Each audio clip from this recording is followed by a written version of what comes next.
ಅದರಿಂದ ಸುಮಾರು ಹೊಸ ಸಮಸ್ಯೆಗಳೇ ಹುಟ್ಕೊಂಡಿದೆ. ನನ್ನ ಶಿವಗಾಮಿ ಹತ್ರ ನನ್ನ ಮುಖ ಕೊಟ್ಟು ಮಾತಾಡ್ದಿರೋ ಪರಿಸ್ಥಿತಿಗೆ ಬಂದಿದ್ದೀನಿ. ಒಂದು ಗಾಯಕ್ಕೆ ಔಷಧಿ ಹಾಕಕ್ಕೆ ಹೋಗಿ ಮೈಯೆಲ್ಲ ಗಾಯ ಮಾಡ್ಕೊಂಡು ಕೂತಿದ್ದೀನಿ. ಎಲ್ಲನೂ ಶಿವಗಾಮಿಗೆ ಹೇಳಕ್ಕಾಗ್ದೆ ಪ್ರತಿದಿನ ಸತ್ತು ಬದುಕ್ತಾ ಇದ್ದೀನಿ. ಪಾಪ ಶಿವಗಾಮಿ ನನ್ನ ಅವಳ ಜೊತೆಗೆ ಇಟ್ಕೊಳ್ಳೋಕ್ಕೂ ಆಗದೆ, ಆಚೆ ಕಳ್ಸೋಕ್ಕೂ ಆಗದೆ ಒದ್ದಾಡ್ತಿದ್ದಾಳೆ. ಅದೇನಾದರೂ ಆಗಲಿ, ನಮ್ಮ ಭೈರವಿ ಸತ್ತಿರೋ ವಿಷಯನ ನಾನು ಶಿವಗಾಮಿಗೆ ಹೇಳ್ತೀನಿ. ಅದಕ್ಕೆ ಇದು ಸರಿಯಾದ ಸಮಯ ಅಲ್ಲ. ಸರಿಯಾದ ಸಮಯ ನೋಡಿ ನಾನೇ ಹೇಳ್ತೀನಿ. ನೀವು ಹೇಳಕ್ ಹೋದಾಗ ಅದರಿಂದ ಶಿವಗಾಮಿ ಕೊಡೋ ಪ್ರತಿಕ್ರಿಯೆನ ನಿಮ್ಮಿಂದ ತಡ್ಕೊಳಕ್ ಆಗಲ್ಲ. ಶಿವಗಾಮಿಗೆ ಸತ್ಯ ಗೊತ್ತಾದಾಗ ಜೊತೆಲಿ ನಾನು ಇರ್ಬೇಕು. ಏನೇ ಮಾಡೋದಿದ್ರು ಆದಷ್ಟು ಬೇಗ ಮಾಡು. ನೀವುಗಳು ಮಾಡ್ಕೊಂಡಿರೋ ಎಡ್ವರ್ಡ್ಗಳಿಗೆ ನಾನು ಹೇಗೆ ಜವಾಬ್ದಾರಿ ಆಗ್ತೀನಿ? ಎಲ್ಲದಕ್ಕೂ ಸಮಯ ಬರಬೇಕು. ಅಲ್ಲಿವರೆಗೂ ಕಾಯ್ಬೇಕಾಗತ್ತೆ.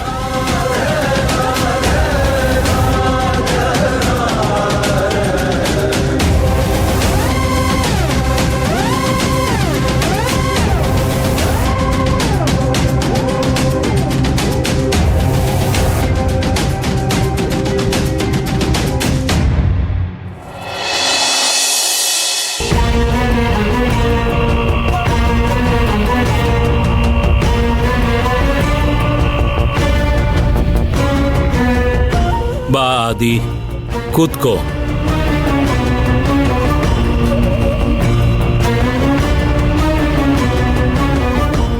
ಅಮ್ಮ, ಚಿಕ್ಕಮ್ಮವ್ರ ವಿಷಯದಲ್ಲಿ ಎಂತ ಪವಾಡ ಆಯ್ತಲ್ಲ ಅಮ್ಮವ್ರೆ.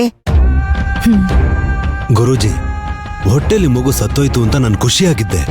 ಮತ್ತೆ ಅದು ಪ್ರಾಣ ಪಡ್ಕೊಂಡಿದ್ದೆ, ಆಶ್ಚರ್ಯ ಆಗೋಯ್ತು. ಅದಕ್ಕೆಲ್ಲ ಕಾರಣ ಶಾಂಭವಿ ದೇವಿ.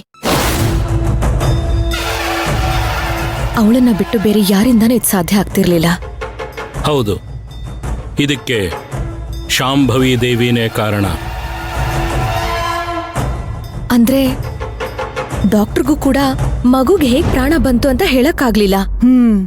ಎಷ್ಟೇ ವಿಜ್ಞಾನ ಬೆಳೆದಿದ್ರು ವಿಜ್ಞಾನದಲ್ಲಿ ಎಲ್ಲದಕ್ಕೂ ಉತ್ತರ ಇಲ್ಲ ಆದಿ. ವಿಜ್ಞಾನಿಗಳಿಗೆ ಎಷ್ಟೋ ವಿಷಯ ಅರ್ಥ ಆಗದೆ ಇರೋದು ಈ ಪ್ರಪಂಚದಲ್ಲಿ ಎಷ್ಟೋ ಇದೆ. ಅದೇನೇ ಇರ್ಲಿ, ಸಾವು ಅನ್ನೋದು ಕೊನೆ, ಅಲ್ಲಿಂದನೇ ಪ್ರಾರಂಭ ಅನ್ನೋದನ್ನ ನಂಬೋಕೆ ಆಗ್ತಿಲ್ಲ. ಅಷ್ಟಸಿದ್ಧಿಯಲ್ಲಿ ವಿಶಿಷ್ಟ ಅನ್ನೋ ಒಂದು ಸಿದ್ಧಿ ಇದೆ. ಇದರಿಂದ ಸತ್ತವರನ್ನು ಕೂಡ ಬದುಕಿಸಬಹುದು. ಆದರೆ ಅದು ಕೇವಲ ಕ್ಷಣಿಕ ಮಾತ್ರ. ಶಾಶ್ವತವಾಗಿ ಬದುಕಿಸೋದಕ್ಕೆ ಆಗಲ್ಲ. ಆದರೆ ಇಲ್ಲಿ ಆಗಿರೋದೇ ಬೇರೆ.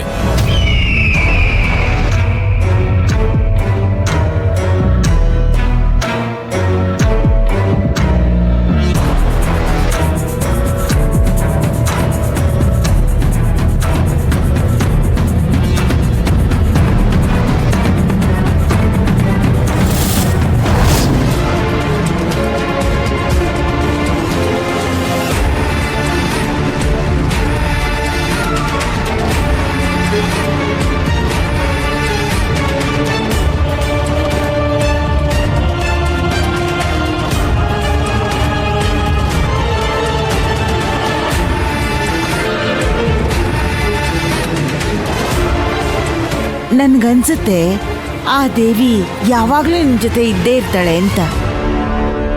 ಶಾಶ್ವತವಾಗಿ ಹೀಗೆ ಇದ್ರೆ ಸಾಕಮ್ಮ, ನಮ್ಗೆ ಯಾರಿಂದನೂ ತೊಂದರೆ ಆಗಲ್ಲ.